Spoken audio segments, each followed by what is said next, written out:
जय जोहार, जय हिंद। मैं पुष्पेंद्र ज्ञान कुरिया के YouTube चैनल में आपका स्वागत करता हूं। CGPSC 75 डे चैलेंज में आज हम देखेंगे मई का करंट अफेयर, जिसमें आज रहेगा पूरे इकोनॉमिक्स के क्वेश्चन।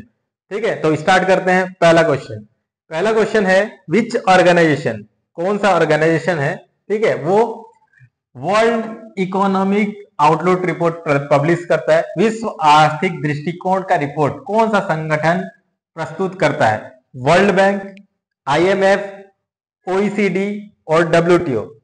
विश्व बैंक, अंतर्राष्ट्रीय मुद्रा कोष, आर्थिक सहयोग और विकास संगठन और विश्व व्यापार संगठन। तो ये जो रिपोर्ट जो पब्लिश करता है वो है आपका IMF, इंटरनेशनल मॉनेटरी फंड या अंतर्राष्ट्रीय मुद्रा कोष। अगला प्रश्न है किस सूचकांक का उपयोग किसी देश के आय असमानता को नापने के लिए किया जाता है? कौन सा इंडेक्स है जो इनकम इनइक्वालिटी को मेजर करने के लिए किया जाता है? गिनी कोफिशिएंट या गिनी गुणांक, दूसरा ह्यूमन डेवलपमेंट इंडेक्स या मानव विकास सूचकांक, तीसरा है ईज ऑफ डूइंग बिजनेस या कारोबार सुगमता सूचकांक या ग्लोबल हंगर इंडेक्स वैश्विक भूख सूचकांक। तो आपको बताना है आय के असमानता को मेजर करने वाला जो सूचकांक क्या है। तो लास्ट क्लास में हम लोग ने पढ़ा था, इसका जो आंसर हो जाएगा क्या हो जाएगा? गिनी कोफिशिएंट। अगला प्रश्न है रिजर्व बैंक ऑफ इंडिया, उन्होंने क्या है, भारतीय रिजर्व बैंक ने सरकार को कितना अधिशेष स्थानांतरित किया है? तो कितना सरप्लस, जो जरूरत से ज्यादा पैसा था उसको भारत सरकार को ट्रांसफर किया है? 1.5 ट्रिलियन रुपया, 2.11 ट्रिलियन रुपया, 2.5 ट्रिलियन रुपया और 3 ट्रिलियन रुपया। यहाँ पे ट्रिलियन का मतलब होता है 1 लाख करोड़, 1 लाख करोड़, ठीक है, अगर 1 ट्रिलियन का मतलब। तो कितना भारत सरकार को ट्रांसफर किया, कौन? रिजर्व बैंक ऑफ इंडिया में। तो सही इसका उत्तर है 2.11 करोड़, 2.11 ट्रिलियन रुपीस, मतलब 2.11 लाख करोड़ रुपया। ठीक है, तो सही उत्तर हो जाएगा बी। तीसरा प्रश्न है कौन सा रिपोर्ट, ठीक है, देश की आर्थिक वृद्धि का आकलन करती है और विश्व बैंक द्वारा प्रकाशित किया जाता है? किसके द्वारा? विश्व बैंक द्वारा। तो आपको बताना है ईज ऑफ डूइंग बिजनेस, दूसरा है ग्लोबल इकोनॉमिक प्रोस्पेक्ट, तीसरा है ग्लोबल कॉम्पिटिटिवनेस रिपोर्ट, चौथा है sustainable development report. Sustainable development report जानते हैं UNDP के द्वारा करते हैं, ठीक है। उसके बाद global ease of doing business world bank करता है, लेकिन ये बिजनेस के बारे में बताता है, ठीक है। आर्थिक वृद्धि के बारे में जो बताता है वो है ग्लोबल इकोनॉमिक प्रोस्पेक्ट। तो सही आंसर हो जाएगा बी, ग्लोबल इकोनॉमिक प्रोस्पेक्ट। अगला प्रश्न है जो न्यूज में बहुत सारा ज्यादा था, ठीक है, और वो था एवरग्रीनिंग ऑफ लोन, ठीक है। तो एवरग्रीनिंग ऑफ लोन का शब्द का अर्थ क्या है? ये क्या है? Extending loan repayment terms indefinitely, ऋण का जो पुनर्भुगतान के शर्तों को क्या है, अनिश्चित काल के लिए बढ़ा देना, या दूसरा पुराने ऋणों का भुगतान करने के लिए नए ऋण जारी करना, तीसरा होता है जो नॉन परफॉर्मिंग एसेट है उसको राइटिंग ऑफ कर देना, निरस्त कर देना, या चौथा होगा सभी ऋणों को अब अच्छे ऋणों के रूप में वर्गीकृत करना। तो आपको बताना है कि एवरग्रीनिंग ऑफ लोन क्या होता है कि बहुत सारे जो कंपनी थे, वो जैसे कि बंधन बैंक के ऊपर आरोप लगा था, या फिर बहुत सारे जो बैंक कंपनी को RBI ने बोला था कि एवरग्रीनिंग ऑफ लोन नहीं देना है, मतलब एक लोन को चुकाने के लिए दूसरा लोन ना देना है, मतलब पुराने लोन को चुकाने के लिए नया लोन जारी नहीं करना है। तो उसके लिए RBI ने लेके आया था नियम, तो इसके लिए ये क्वेश्चन इंपॉर्टेंट हो गया था। तो आंसर क्या हो जाएगा? पुराने ऋण को भुगतान करने के लिए नया ऋण को जारी करना। अगला क्वेश्चन है जो कि अभी भी डिबेटेबल चल रहा है, अभी भी अगर आप जान रहे हैं तो लोकसभा का सेशन चल रहा है, तो ये मुद्दा, ये वाले बिल पे बहस चल रही है, और वो बिल है बैंकिंग लॉ अमेंडमेंट बिल या फिर बैंकिंग कानून संशोधन विधेयक 2024। इस बिल का क्या मुख्य उद्देश्य है? पहला, improving the government in banking, bank के सुशासन में सुधार करना, दूसरा reducing the non performing asset, जो गैर निष्पादित परिसंपत्तियां हैं उसको कम करना, तीसरा इनहेंसिंग द कस्टमर कन्वीनियंस, ग्राहकों को सुविधा को बढ़ाना, तो आपको बताना है या फिर ए या सी। तो इसका मुख्य उद्देश्य क्या है? तो इसका जो मुख्य उद्देश्य है, क्या बोलते हैं, बैंकिंग के जो गवर्नेंस को अच्छा करना, और दूसरा क्या कर रहे हैं, कस्टमर सर्विस को अच्छे से बढ़ाना। तो आंसर हो जाएगा ए और सी दोनों। अगला प्रश्न है, और वो है कौन सा एजेंसी है 2024 में, ठीक है, भारत की जो संप्रभु रेटिंग है दृष्टिकोण में सकारात्मक बताया है। तो क्या है कि बहुत सारे इंस्टीट्यूशन होते हैं जो कि रेटिंग देते हैं, ठीक है ना, इंस्टीट्यूशन का। तो हमको बताना है कि जो ये जो भारत के जो रेटिंग है सकारात्मक दिया है वो कौन सा इंस्टीट्यूशन है। इसके हिसाब से क्या होता है, जो इन्वेस्टर होता है, इन्वेस्टर उस कंट्री में क्या है कि पैसा लेके आता है, जिसको हम लोग क्या बोलते हैं, फॉरेन डायरेक्ट इन्वेस्टमेंट, जिससे हम लोग क्या है उससे और बिजनेस बढ़ता है, वो साइकिल चलते जाता है। तो जो इंस्टीट्यूशन है उसका नाम क्या है, Moody's, S&P, standard and poor global, या फिच रेटिंग, या फिर IMF। तो इसका जो सही उत्तर है, जो मैं जो न्यूज में था और स्टेबल सकारात्मक जो बताया है, उसका जो आंसर है S&P ग्लोबल। अगला प्रश्न है, जो इंडिया का जो व्यापार घाटा है वो कितना था। तो बहुत सारे न्यूज था, घाटा के ऊपर न्यूज रहता था मई में, तो इसका कितना है। तो अभी जो हम लोग का घाटा है वो है लगभग 43.78 बिलियन। बिलियन मतलब 1 बिलियन मतलब हो गया 100 करोड़। 1 बिलियन मतलब 100 करोड़, ठीक है। अब ग्लोबल प्रैक्टिस है जिसमें क्या है कि डॉलर में करते हैं, और वो डॉलर के कारण स्टैंडर्ड बिलियन में ही रहता है। तो हम लोग को इसीलिए इकोनॉमिक्स में क्या है, ट्रिलियन, बिलियन और मिलियन, ट्रिलियन और बिलियन हम लोग को बहुत ज्यादा यूज करते दिखता है। तो जो इसका जो सही उत्तर हो जाएगा 23.78 बिलियन, ठीक। अगला प्रश्न ये है कि जो भारत में, ठीक है, जो सबसे ज्यादा जो निर्यात में जो वृद्धि है, योगदान देने वाला क्षेत्र कौन सा है, ठीक है, सबसे ज्यादा जो निर्यात में मतलब एक्सपोर्ट करने में कौन सा सेक्टर है वो सबसे महत्वपूर्ण भूमिका निभाई है। पेट्रोल उत्पाद, इंजीनियरिंग उत्पाद, औषधि, या फिर इलेक्ट्रॉनिक्स। तो सबसे ज्यादा कौन सा, सबसे ज्यादा एक्सपोर्ट में सबसे ज्यादा कौन सा रहता है, आपका पेट्रोलियम उत्पाद। यानी कि हम लोग ने वैल्यू एडिशन बोलते हैं इसको, वैल्यू एडिशन, ये भी एक टर्म बहुत ज्यादा न्यूज था कि हम लोग को सप्लाई चेन में वैल्यू एडिशन करना पड़ेगा और दुनिया के सप्लाई चेन के साथ जुड़ना पड़ेगा। मतलब रॉ मटेरियल लेके आते हैं और उसमें प्रोसेस करते हैं और फिनिश एक्सपोर्ट करते हैं। तो हम लोग में क्या है कि जो हमारे पास रिफाइनरी इतना अच्छा है कि सबसे ज्यादा रॉ मटेरियल में भी ऑयल हम लोग इंपोर्ट करते हैं, कच्चा तेल, उसके बाद उसको प्रोसेस करते हैं, और जो पक्का तेल है, ठीक है ना, पेट्रोलियम प्रोडक्ट बना के हम लोग दुनिया को बेचते हैं। तो इंपोर्ट में भी सबसे ज्यादा हम लोग ऑयल लेके आते हैं, और एक्सपोर्ट में भी हम लोग ऑयल के प्रोडक्ट बना के भेजते हैं। तो आंसर हो जाएगा पेट्रोलियम प्रोडक्ट। अगला प्रश्न कि जो वित्तीय वर्ष 2023-24 में भारत का सबसे बड़ा व्यापार का भागीदार कौन सा देश था, और उसका व्यापार का मूल्य कौन सा था। तो कौन सा बड़ा देश पूछ रहा है, ठीक है। यूरोपियन यूनियन, ये तो एक पूरा ग्रुप है, कोई एक कंट्री नहीं है, ठीक है, तो ये गलत हो जाएगा। उसके बाद UAE, उसके बाद आपका चाइना, या फिर अमेरिका। तो अमेरिका और चाइना। तो सबसे बड़ा जो हम लोग का भागीदार है, ठीक है, ट्रेडिंग पार्टनर, वो कौन हो गया, चाइना है, ठीक है ना, चाइना है सबसे बड़ा ट्रेडिंग पार्टनर। और ऐसे लग रहा है कि भारत, चाइना और अमेरिका दोनों कंपटीशन कर रहा है भारत के मार्केट को कैप्चर करने के लिए, मात्र और चाइना और अमेरिका। तो यहाँ पे जो सबसे बड़ा व्यापार का भागीदार कौन है, अभी चाइना है, ठीक है। कितना, 18.4 बिलियन डॉलर, ठीक है। अब ये बताना है, अगर आप बोला जाए कोई ग्रुप में बोला जाएगा तो क्या आ जाएगा, यूरोपियन यूनियन, ठीक है। यूरोपियन यूनियन पूरा एक ब्लॉक है, उसमें सबसे ज्यादा आपको यूरोपियन यूनियन दिखेगा।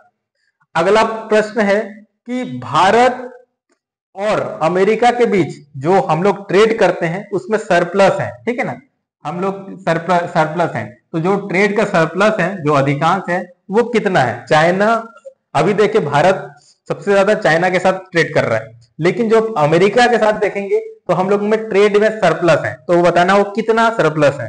तो इसका जो आंसर हो जाएगा, क्या बोलते हैं, 36.7 बिलियन, ठीक है। ये कुछ वर्ड है, ये मतलब डाटा है, आपको याद करके रखना पड़ता है, ठीक है। अगला क्वेश्चन ये बताएंगे कि भारत और चाइना के बीच में जो रिलेशन है उसमें जो ट्रेड है वो क्या फायदे में है कि घाटा में है, तो ये बताना है। तो क्या है, घाटे में है। कितना घाटे में है, अराउंड 85 बिलियन। हम लोग अमेरिका के साथ पॉजिटिव है लगभग 36 बिलियन, लेकिन चाइना के साथ हम लोग घाटे में है। और घाटे का मतलब क्या हो रहा है कि हम लोग उसको निर्यात कम कर रहे हैं, निर्यात कम कर रहे हैं, आयात ज्यादा कर रहे हैं। ठीक है, तो इस टाइप से। अब देखो चाइना और भारत के बीच जो घाटा है, घाटा का क्या कारण है, क्या चीज हम लोग मंगा रहे हैं। पहला ऑप्शन है इलेक्ट्रॉनिक्स और मशीनरी का आयात कर रहे हैं। दूसरा कि जो कम वैल्यू के उत्पाद का निर्यात कर रहे हैं। तीसरा कि भारत में उसको निर्यात कर दिया गया, बहुत सारे चीज को एक्सपोर्ट करने के लिए चाइना के लिए प्रतिबंध लगा दिया है। चौथा टैरिफ बैरियर बहुत ज्यादा है, इसी कारण ये घाटा हो रहा है। तो इसका जो सही उत्तर है आप जैसे देखते हैं क्या है कि जितना भी आसपास का इलेक्ट्रॉनिक सामान कहां से, मेड इन चाइना। तो इलेक्ट्रॉनिक सामान के कारण और मशीनरी के कारण क्या होता है, हम लोग का ट्रेड डेफिसिट बढ़ते जा रहा है। ठीक, अगला ये बताएंगे कि जो भारत में जो व्यापार का जो नीति है वो कौन सा मंत्रालय बनाती है। Ministry of commerce and industry, वाणिज्य उद्योग मंत्री, या फिर वित्त मंत्री मंत्रालय, या फिर विदेश मंत्रालय, या फिर सूक्ष्म लघु मध्यम उद्यम मंत्रालय। तो बताना है कि भारत में जो व्यापार का जो नीति बनाता है कौन सा मंत्रालय बनाता है। तो इसका जो सही आंसर हो जाएगा मिनिस्ट्री ऑफ कॉमर्स और इंडस्ट्री। अगला प्रश्न है कि जो भारत और चाइना के बीच जो व्यापार का समझौता है उसका जो नियंत्रण को किस समझौता से करते हैं। क्या भारत और चाइना के बीच फ्री ट्रेड एग्रीमेंट है, क्या भारत ने चाइना को मोस्ट फेवर्ड नेशन का स्टेटस दे दिया है अंडर WTO। तीसरा, हम लोग के बीच भारत और चाइना के बीच जो पार्टनरशिप है उसका कॉम्प्रिहेंसिव इकोनॉमिक पार्टनरशिप एग्रीमेंट के थ्रू हम लोग करते हैं, या नन ऑफ द एबव। ठीक है, तो फ्री ट्रेड एग्रीमेंट तो नहीं है और कॉम्प्रिहेंसिव इकोनॉमिक पार्टनरशिप एग्रीमेंट भी नहीं है, लेकिन हमने WTO में चाइना को भी या फिर किसी भी कंट्री को मोस्ट फेवर्ड नेशन का स्टेटस दिया है। ठीक है, एक दूसरे को देना पड़ता है। नेक्स्ट, एक सूचकांक बहुत ज्यादा न्यूज में था। ठीक है, वो है क्या बोलते हैं मई के टाइम में, और स्पेशली चुनाव के बाद, चुनाव के आसपास में बहुत ज्यादा फ्लक्चुएट हो रहा था। ठीक है, तो ये किस चीज के, कौन सा इंडेक्स के बारे में बताता है, VIX। जो VIX इंडेक्स है वो क्या चीज मेजर करता है, क्या ये इकोनॉमिक ग्रोथ को मेजर करता है, नहीं। क्या इंटरेस्ट रेट को मेजर करता है, नहीं। क्या इन्फ्लेशन मुद्रास्फीति महंगाई को मेजर करता है, नहीं। ये क्या करता है, शेयर मार्केट में जो अस्थिरता आ रही है उसको मेजर करता है। तो आंसर क्या हो जाएगा, ए, स्टॉक मार्केट का वॉलेटिलिटी को। अभी हम लोग पढ़ रहे थे कि अगर हमको चाइना के साथ अगर ट्रेड को का डेफिसिट को कम करना है तो सबसे संभावित जो सेक्टर है उसको हमें किसके ऊपर ध्यान देना चाहिए। ठीक है, और जैसे कि हमारे एक्सपर्ट लोग ने बताया तो उसके हिसाब से क्या है, फार्मास्यूटिकल औषधि, या फिर इंफॉर्मेशन टेक्नोलॉजी सर्विस, या एग्रीकल्चर प्रोडक्ट, या फिर टेक्सटाइल एंड अपराइल। तो आपको बताना है कि कौन सा जो सेक्टर है सबसे ज्यादा फायदेमंद हो सकता है। तो इसके लिए बोले फार्मास्यूटिकल, क्योंकि हम लोग का देश को आजकल वर्ल्ड का फार्मा कैपिटल बोला जा रहा है, स्पेशली कोविड-19 के बाद हम लोग ने जिस हिसाब से वैक्सीन बनाए हैं। ठीक, तो आंसर हो जाएगा फार्मा। एक और जो सजेशन बहुत सारे कंट्री दे रहे, बहुत सारे एक्सपर्ट दे रहे थे, बोल रहे थे, और उसमें एक जो बहुत ज्यादा इंपॉर्टेंट था, RCEP।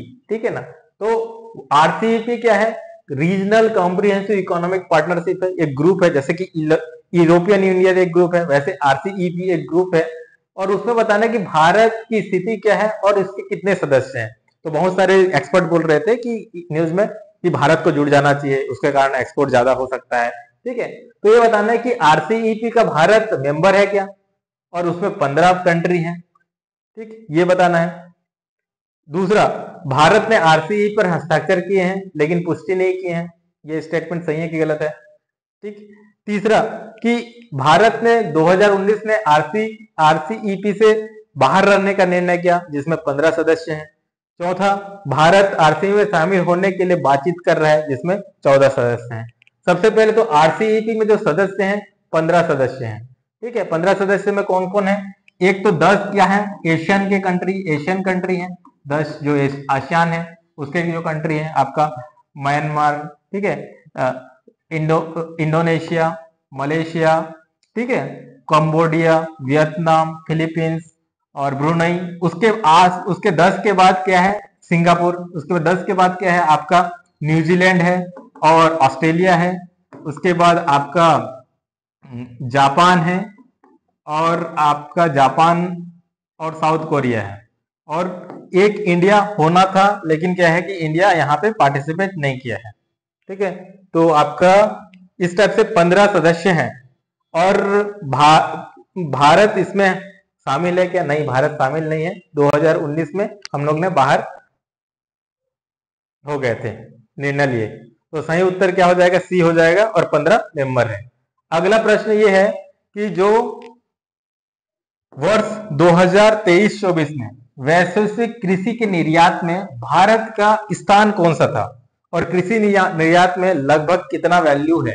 ठीक है, तो ये बताओगे कि जब एग्रीकल्चर यानी कृषि में निर्यात की बात आती है तो भारत का स्थान कौन सा था और कितना वैल्यू मूल्य में हम लोग निर्यात कर रहे हैं। तो भारत का जो स्थान था वो था 8वां था, और 48.9 बिलियन हम लोग कृषि में निर्यात कर रहे हैं, और one of the leading exporter हैं हम लोग पूरे दुनिया में एग्रीकल्चर के। ये बताना है कि जब हम लोग निर्यात करते हैं कृषि उत्पाद में, तो सबसे ज्यादा कौन सा उत्पाद करते हैं निर्यात करते हैं? तो क्या है? चावल में, या समुद्री उत्पाद, ठीक है, यानी कि मछली हो गया, या फिर मसाले, या फिर भैंस का मांस। तो आपको बताना है कि सबसे ज्यादा जो हम लोग निर्यात क्या करते हैं। तो सबसे पहले हम लोग का राइस है, उसके बाद मराइन प्रोडक्ट है, फिर स्पाइसेस है, उसके बाद बफेलो मीट है। तो सही आंसर हो जाएगा राइस। अगला प्रश्न ये है कि जो एग्रीकल्चर जो आयात जो करते हैं उसका सबसे बड़ा हिस्सा किसका है? एडिबल ऑयल, पल्स, फल या कपास। तो आपको बताना है कि कृषि उत्पाद में सबसे ज्यादा हम लोग जो निर्यात आयात करते हैं वो क्या है? हम लोग खाने का तेल, खाद्य तेल, ठीक है। उसके बाद करते हैं दालें, फिर फल, उसके बाद चौथे में कपास, ठीक है। अगला प्रश्न है कि जो एग्रीकल्चर सेंसस या फिर जो कृषि जनगणना जो होती है हर साल कितने वर्षों में होती है? तो इसका जो सही उत्तर क्या होगा? 5 साल, 10 साल, 7 साल या 3 साल। तो हर 5 साल में क्या करते हैं हम लोग? कृषि का जनगणना करते हैं, कृषि में जनगणना करते हैं, एग्रीकल्चर सेंसस, ठीक है। अगला प्रश्न ये है कि जो फ्री ट्रेड एग्रीमेंट है, ठीक है ना, मुक्त व्यापार समझौता है, हम लोग ने बहुत सारे देश के साथ फ्री ट्रेड एग्रीमेंट कर रहे हैं और करने की कोशिश कर रहे हैं, जैसे ऑस्ट्रेलिया के साथ किए, बांग्लादेश के साथ, ठीक है, श्रीलंका के साथ है। तो वैसे कि हम लोग को ये समझने के लिए कि हम लोग का किस टाइप से उसका प्रभाव है, तो समीक्षा करने के लिए उच्च स्तरीय सलाहकार समूह जो बनाया गया है उसकी अध्यक्षता कौन कर रहे हैं? रघुराम राजन कर रहे हैं क्या? नहीं कर रहे हैं। एन के सिंह कर रहे हैं क्या? नहीं कर रहे हैं, जो फाइनेंस कमीशन के थे, ये गवर्नर थे रघुराम राजन जी। अरविंद सुब्रमण्यम जो इकोनॉमिक एडवाइजर थे, नहीं है। तो आंसर क्या हो जाएगा? सुजीत भल्ला। ये इनको क्या है दिया गया है कि जो फ्री ट्रेड एग्रीमेंट कर रहे हैं, मुक्त व्यापार समझौता कर रहे हैं, उसका समीक्षा करने के लिए सुजीत भल्ला को दिया गया था काम।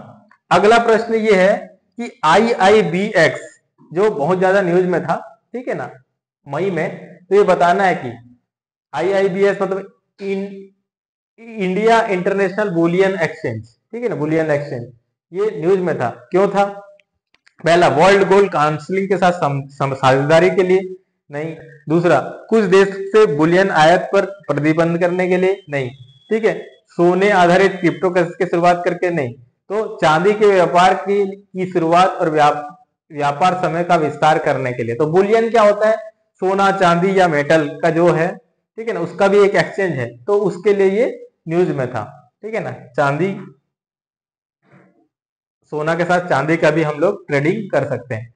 अगला क्वेश्चन है, ये है कि जो गिफ्ट सिटी है, ठीक है, gift city Gujarat international finance technological city, तो ये बताना है कि ये कौन से नगर पे है, ठीक है ना। गिफ्ट सिटी फाइनेंशियल कैपिटल जो बनाना चाहते हैं, तो ये है आपके गांधीनगर पे है, गांधीनगर पे है। तो इस तरह से हमने 25 क्वेश्चन कंप्लीट किए। और जो तो जय हिंद।